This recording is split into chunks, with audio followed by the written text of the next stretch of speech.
Kisah Rumaisa Ummu Sulaim, maharnya adalah keislaman. Satu di antara kegemilangan wanita Ansar adalah keimanan Ummu Sulaim. Ia adalah sosok cerdas, bijaksana, luar berpikir, dan berakhlak mulia. Nama lengkapnya Rumaisa Ummu Sulaim binti Malhan bin Khalid bin Zaid bin Hiram bin Jundab bin Amir bin Ganam bin Adi bin An-Najjar al-Ansyariyah al-Khazrajiyah.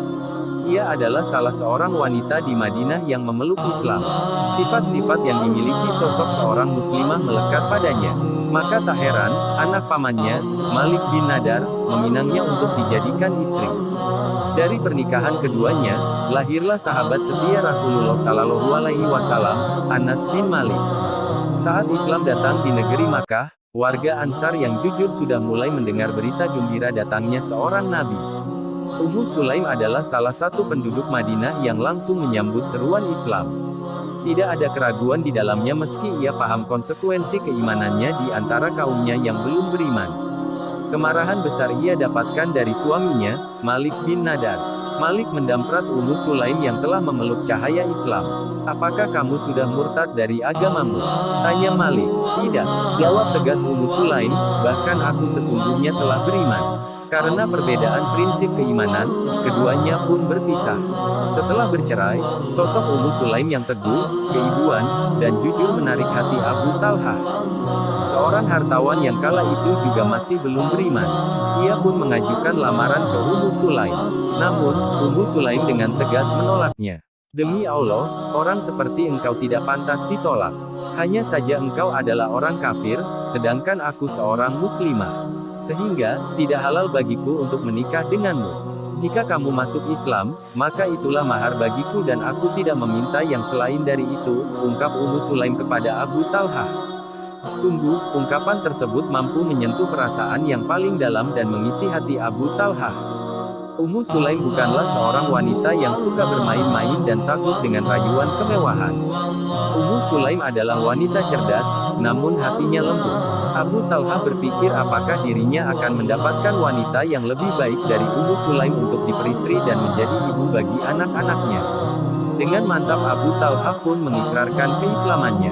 "Aku berada di atas apa yang kami yakini, aku bersaksi tiada Tuhan yang hak kecuali Allah dan aku bersaksi bahwa Muhammad adalah utusan Allah." Maka jadilah Ummu Sulaim menikah dengan Abu Talha dengan mahar keislaman. Sebuah mahar yang sangat agung. Abu Talha dan Ummu Sulaim membangun keluarga yang berlandaskan iman dan Islam. Tidak ada satu pun dilewatkan tanpa kebaikan dari Allah Subhanahu wa Ta'ala. Satu kisah terkenal tentang sikap terbaik Ummu Sulaim adalah saat Abu Talha harus pergi sementara anak mereka sakit keras. Karena sebuah urusan penting, Abu Talha harus merelakan meninggalkan anaknya dengan Ummu Sulaim. Saat Abu Talha pergi, kesehatan sang anak semakin menurun dan akhirnya meninggal dunia. Saat Abu Talha kembali ke rumah, Ummu Sulaim tak ingin membuat hati Abu Talha sedih. Maka Ummu Sulaim memasak makanan kesukaan Abu Talha, ia pun bersolek dan memakai pakaian terbaiknya untuk menyambut sang suami. Saat Abu Talha menanyakan kondisi anak mereka, Ummu Sulaim menjawab, "Sekarang ia sudah lebih tenang." Maka Ummu Sulaim menjamu Abu Talha dengan masakannya. Setelah merasa kenyang, Abu Talha pun diajak beristirahat. Setelah berkumpul dan Abu Talha merasa tenang, Ummu Sulaim memulai percakapan. "Wahai suamiku, apa pendapatmu jika suatu kaum menitipkan barang ke kita, lantas ia kembali untuk mengambil barangnya, apakah kita pantas menolaknya?" "Tentunya tidak boleh wahai istriku," jawab Abu Talha. "Bagaimana jika kita keberatan tatkala barangnya diambil?" tanya Ummu Sulaim lagi. "Itu sangat tidak adil," jawab Abu Talha. "Sesungguhnya anakmu titipan Allah dan Allah telah mengambilnya dari kita. Maka tabahkanlah hatimu dengan merelakan anakmu." Ummu Sulaim menceritakan hal yang sebenarnya. Abu Talha marah karena tidak diberitahu secara langsung kabar tersebut.